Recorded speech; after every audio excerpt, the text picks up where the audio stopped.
All right, so the second question in your homework assignment was to determine the magnitude of the earthquake. And in order to determine the magnitude, you need two values. One you already have, which is the distance from the epicenter. You've determined that already in getting the epicenter of the earthquake. To get the magnitude of an earthquake, we use something called the Richter scale. The Richter scale has three parts. This side here, the left side, is where you input the distance from the epicenter of the earthquake. The right side is where you put the amplitude of the S wave.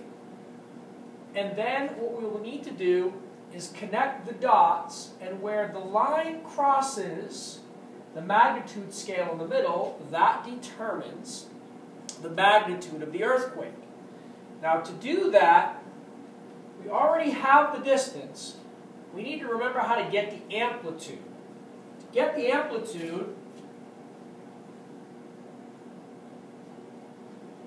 we go back to our seismogram and we determine how tall the tallest point was on the graph.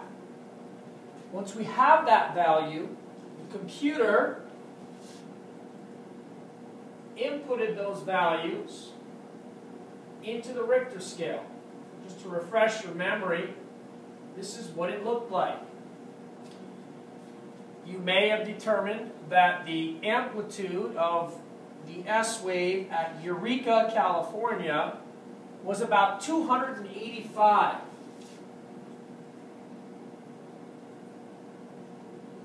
Also notice that the computer has already put in the distance that you determined was the epicenter distance for Eureka, which is 485. We determined the amplitude of Elko, Nevada, after we already know the distance is 710 kilometers. The amplitude value is 60. And then for the third, which was Las Vegas, which again we already know is 625 kilometers away, we determined that the amplitude of the S wave is 100. The computer then automatically puts the distance value in and the amplitude value in, and then connects the dots.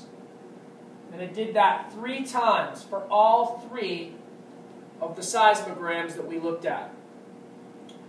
Where those 3 lines cross, the magnitude line is the magnitude of the earthquake. And in this case, we determined it to be about 7.1.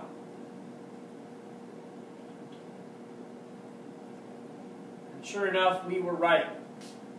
So that is a review of how we determined the magnitude of an earthquake.